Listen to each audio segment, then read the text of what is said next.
कि श्री शिव महापुराण के विद्वेश्वर संहिता का 7वां भाग। बाकी सारे भाग हमारे चैनल के प्लेलिस्ट में हैं, आप वहां जाकर सुन सकते हैं। शिवलिंग की स्थापना, उसके लक्षण और पूजन की विधि का वर्णन तथा शिव पद की प्राप्ति कराने वाले सत्कर्मों का विवेचन। ऋषियों ने पूछा, सूत जी, शिवलिंग की स्थापना कैसे करनी चाहिए? उसका लक्षण क्या है तथा उसकी पूजा कैसे करनी चाहिए? किस देश काल में करनी चाहिए और किस द्रव्य के द्वारा उसका निर्माण होना चाहिए? सूत जी ने कहा, महर्षियों, मैं तुम लोगों के लिए इस विषय का वर्णन करता हूँ। ध्यान देकर सुनो और समझो। अनुकूल एवं शुभ समय में किसी पवित्र तीर्थ में, नदी आदि के तट पर अपनी रुचि के अनुसार ऐसी जगह शिवलिंग की स्थापना करनी चाहिए जहाँ नित्य पूजन हो सके। पार्थिव द्रव्य से, जलमय द्रव्य से अथवा तेजस पदार्थ से अपनी रुचि के अनुसार कल्पोक्त लक्षणों से युक्त शिवलिंग का निर्माण करके उसकी पूजा करने से उपासक को उस पूजन का पूरा फल प्राप्त होता है। संपूर्ण शुभ लक्षणों से युक्त शिवलिंग की यदि पूजा की जाए तो वह तत्काल पूजा का फल देने वाला होता है। यदि जल प्रतिष्ठा करनी हो तो इसके लिए छोटा सा शिवलिंग अथवा विग्रह श्रेष्ठ माना जाता है, और यदि अचल प्रतिष्ठा करनी हो तो स्थूल शिवलिंग अथवा विग्रह अच्छा माना जाता है। उत्तम लक्षणों से युक्त शिवलिंग की पीठ सहित स्थापना करनी चाहिए। शिवलिंग का पीठ मंडलाकार यानी गोल, चौकार, त्रिकोण अथवा खाटके पाये की भांति ऊपर नीचे मोटा और बीच में पतला होना चाहिए। ऐसी लिंग पीठ महान फल देने वाला होता है। पहले मिट्टी से, प्रस्तर आदि से अथवा लोहे आदि से शिवलिंग का निर्माण करना चाहिए। जिस द्रव्य से शिवलिंग का निर्माण हो उसी से उसका पीठ भी बनाना चाहिए। यही स्थावर यानी अचल प्रतिष्ठा वाले शिवलिंग की विशेष बात है, और चल प्रतिष्ठा वाले शिवलिंग में भी लिंग और पीठ का एक ही उपादान होना चाहिए, किंतु बाण लिंग के लिए यह नियम नहीं है। लिंग की लंबाई निर्माणकर्ता या स्थापना करने वाले यजमान के 12 अंगुल के बराबर होना चाहिए। ऐसे ही शिवलिंग को उत्तम कहा गया है। इससे कम लंबाई हो तो फल में कमी आ जाती है, अधिक हो तो कोई दोष की बात नहीं है। जड़ लिंग में भी वैसा ही नियम है। उसकी लंबाई कम से कम कर्ता के 1 अंगुल के बराबर होना चाहिए।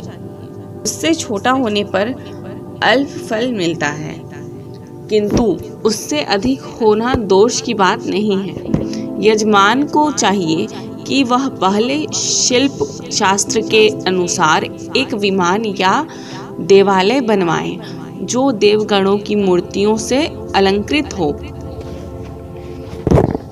उसका गर्भगृह बहुत ही सुंदर, सुदृढ़ और दर्पण के समान स्वच्छ हो। उसे 9 प्रकार के रत्नों से विभूषित किया गया हो। उसमें पूर्व और पश्चिम दिशा में 2 मुख्य द्वार हों। जहाँ शिवलिंग की स्थापना करनी हो उस स्थान में गर्त में नीलम, लाल वैद्यूर, श्याम, मरकत, मोती, मूंगा, गोमेद और हीरा, इन 9 रत्नों को तथा अन्य महत्वपूर्ण द्रव्यों को वैदिक मंत्रों के साथ छोड़ें। सद्योजात आदि 5 वैदिक मंत्रों द्वारा शिवलिंग का 5 स्थानों में क्रमशः पूजन करके अग्नि में हविष्य की अनेक आहुतियां दें और परिवार सहित मेरी पूजा करके गुरु स्वरूप आचार्य को धन से तथा भाई बंधुओं को मनचाही वस्तुओं से संतुष्ट करे।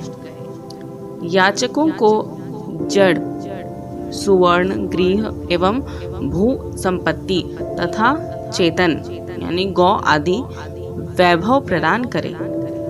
स्थावर जंगम सभी जीवों को यत्न पूर्वक संतुष्ट करके एक गड्ढे में सुवर्ण तथा 9 प्रकार के रत्न भरकर सद्योजातादि वैदिक मंत्रों का उच्चारण करके परम कल्याणकारी महादेव जी का ध्यान करें। तत्पश्चात नाद घोष से युक्त महामंत्र ओमकार का उच्चारण करके उक्त गड्ढे में शिवलिंग की स्थापना करके उसे पीठ से संयुक्त करें। इस प्रकार पीठ युक्त लिंग की स्थापना करके उसे नित्य लेप दीर्घ काल तक टिके रहने वाले मसाले से जोड़कर स्थिर करें। इसी प्रकार वहाँ परम सुंदर वेर यानी मूर्ति की भी स्थापना करनी चाहिए। सारांश यह कि भूमि संस्कार आदि की सारी विधि जैसी लिंग प्रतिष्ठा के लिए कही गई है वैसी ही वेर यानी मूर्ति प्रतिष्ठा के लिए भी समझनी चाहिए। अंतर इतना ही है कि लिंग प्रतिष्ठा के लिए प्रणव मंत्र के उच्चारण का विधान है, परंतु वेर की प्रतिष्ठा पंचाक्षर मंत्र से करनी चाहिए। जहाँ लिंग की प्रतिष्ठा हुई है वहाँ भी उत्सव के लिए बाहर सवारी निकालने आदि के निमित्त वेर यानी मूर्ति को रखना आवश्यक है। वेर को बाहर से भी लिया जा सकता है, उसे गुरुजनों से ग्रहण करें। ब्राह्मण वेर वही लेने योग्य है जो साधु पुरुषों द्वारा पूजित हो। इस प्रकार लिंग में और वेर में भी की हुई महादेव जी की पूजा शिव पद प्रदान करने वाली होती है। स्थावर और जंगम के भेद से लिंग भी 2 प्रकार का कहा गया है। वृक्ष, लता आदि को स्थावर लिंग कहते हैं और कृमि कीट आदि को जंगम लिंग। स्थावर लिंग की सिंचने आदि के द्वारा सेवा करनी चाहिए और जंगम लिंग को आहार एवं जल आदि देकर तृप्त करना उचित है। उन स्थावर जंगम जीवों को सुख पहुँचाने में अनुरक्त होना भगवान शिव का पूजन है। ऐसा विद्वान पुरुष मानते हैं यो चराचर जीवों को ही भगवान शंकर के प्रतीक मानकर उनका पूजन करना चाहिए। इस तरह महालिंग की स्थापना करके विविध उपचारों द्वारा उसका पूजन करें। अपनी शक्ति के अनुसार नित्य पूजा करनी चाहिए तथा देवालय के पास ध्वजारोपण आदि करना चाहिए। शिवलिंग साक्षात शिव का पद प्रदान करने वाला है अथवा चर लिंग में षोडशोपचारों द्वारा यथोचित रीति से क्रमशः पूजन करें। यह पूजन भी शिव पद प्रदान करने वाला है। आवाहन, आसन, अर्घ्य, पाद्य, पादांग, आचमन, अभ्यंग पूर्वक स्नान, वस्त्र एवं यज्ञोपवीत, गंध, पुष्प, धूप, दीप, नैवेद्य, तांबूल समर्पण, निराजन, नमस्कार और विसर्जन, ये 16 उपचार हैं अथवा अर्घ्य से लेकर नैवेद्य तक विधिवत पूजन करें। अभिषेक, नैवेद्य, नमस्कार और तर्पण ये सब यथाशक्ति नित्य करें। इस तरह किया हुआ शिव का पूजन शिव पद की प्राप्ति कराने वाला होता है अथवा किसी मनुष्य के द्वारा स्थापित शिवलिंग में, ऋषियों द्वारा स्थापित शिवलिंग में, देवताओं द्वारा स्थापित शिवलिंग में, अपने आप प्रकट हुए स्वयंभू लिंग में तथा अपने द्वारा नूतन स्थापित हुए शिवलिंग में भी उपचार समर्पण पूर्वक जैसे तैसे पूजन करने से या पूजन की सामग्री देने से भी मनुष्य ऊपर जो कुछ कहा गया है वह सारा फल प्राप्त कर लेता है। परिक्रमा और नमस्कार करने से भी शिवलिंग शिवपद की प्राप्ति कराने वाला होता है। यदि नियम पूर्वक शिवलिंग का दर्शन मात्र कर लिया जाए तो वह भी कल्याणप्रद होता है। मिट्टी, आटा, गाय के गोबर, फूल, कनेर पुष्प, फल, गुड़, मक्खन, भस्म अथवा अन्य से भी अपनी रुचि के अनुसार शिवलिंग बनाकर तदनुसार उसका पूजन करें अथवा प्रतिदिन 10,000 प्रणव मंत्र का जाप करें अथवा दोनों संध्याओं के समय एक सहस्त्र प्रणव का जप किया करें। यह क्रम भी शिवपद की प्राप्ति कराने वाला है, ऐसा जानना चाहिए। जप काल में मकारांत प्रणव का उच्चारण मन की शुद्धि करने वाला होता है। समाधि में मानसिक जप का विधान है तथा अन्य सब समय भी उपांशु जप ही करना चाहिए। नाद और बिंदु से युक्त ओमकार के उच्चारण को विद्वान पुरुष समान प्रणव कहते हैं। यदि प्रतिदिन आदर पूर्वक 10,000 पंचाक्षर मंत्र का जप किया जाए अथवा दोनों संध्याओं के समय एक सहस्त्र का ही जप किया जाए तो उसे शिवपद की प्राप्ति कराने वाला समझना चाहिए। ब्राह्मणों के लिए आदि में प्रणव से युक्त पंचाक्षर मंत्र अच्छा बताया गया है। कलश से किया हुआ स्नान, मंत्र की दीक्षा, मातृकाओं का न्यास, सत्य से पवित्र अंतःकरण वाला ब्राह्मण तथा ज्ञानी गुरु, इन सबको उत्तम माना गया है। द्विजों के लिए नमः शिवाय के उच्चारण का विधान है।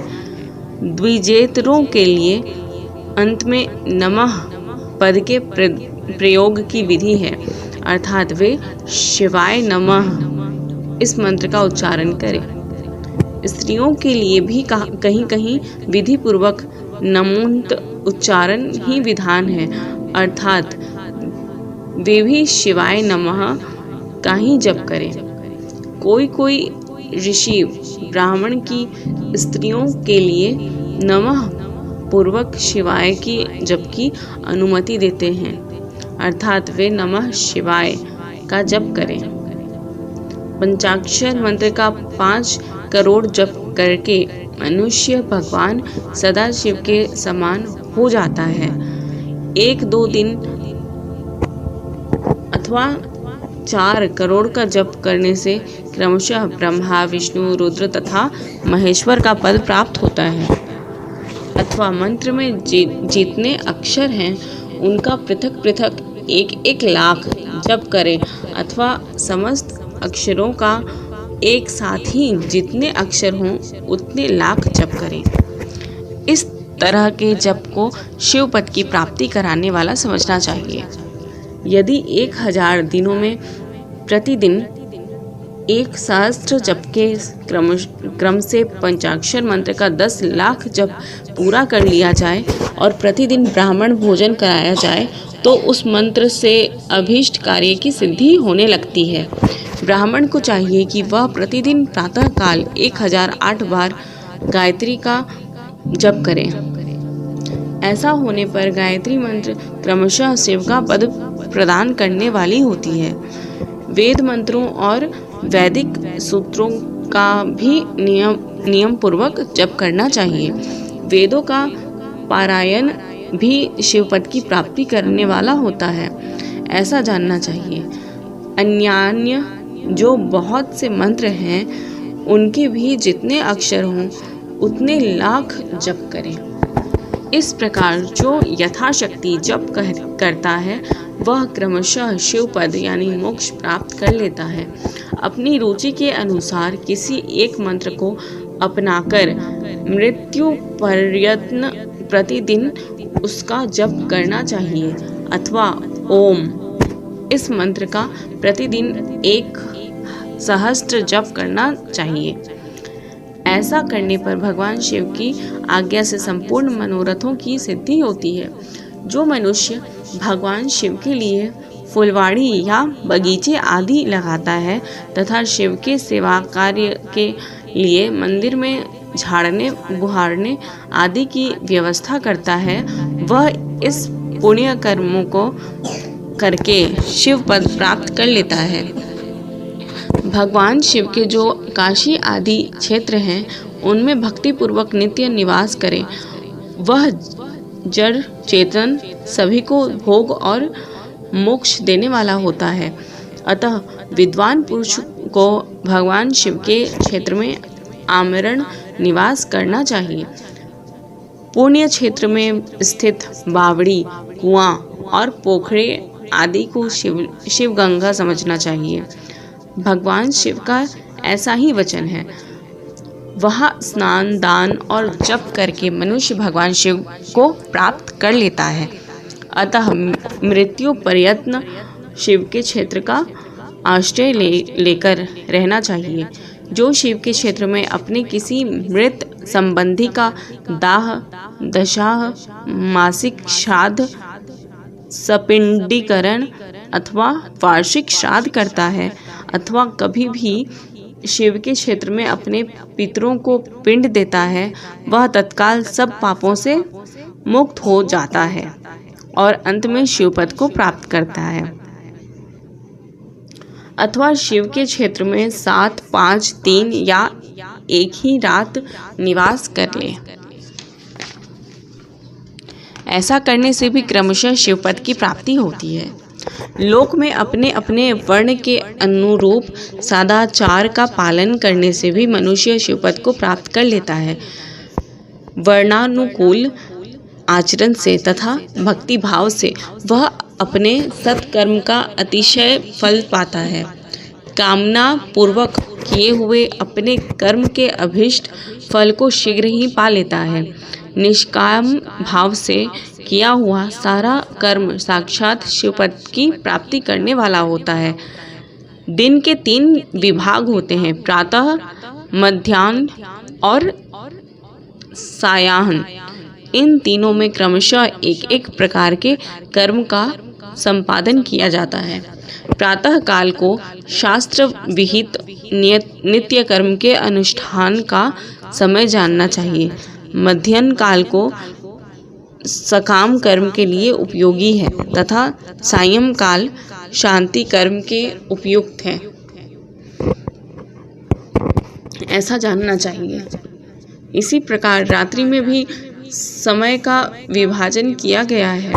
रात के 4 प्रहरों में से जो बीच के 2 प्रहर हैं, उन्हें निशित काल कहा गया है।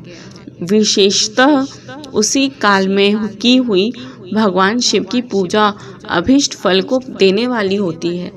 ऐसा जानकर कर्म करने वाला मनुष्य यथोक्त फल का भागी होता है। विशेषतः कलयुग में कर्म से ही फल की सिद्धि होती है। अपने अपने अधिकार के अनुसार ऊपर कहे गए किसी भी कर्म के द्वारा शिवाराधन करने वाला पुरुष यदि सदाचारी है और पाप से डरता है, तो वह उन कर्मों का पूरा फल अवश्य प्राप्त कर लेता है। ऋषियों ने कहा, सूत जी, पुण्य क्षेत्र कौन कौन से हैं जिनका आश्रय लेकर सभी स्त्री पुरुष शिवपद प्राप्त कर लें? यह हमें संक्षेप में बताइए। तो यहाँ पे हमारा 7वां अध्याय कंप्लीट होता है। धन्यवाद।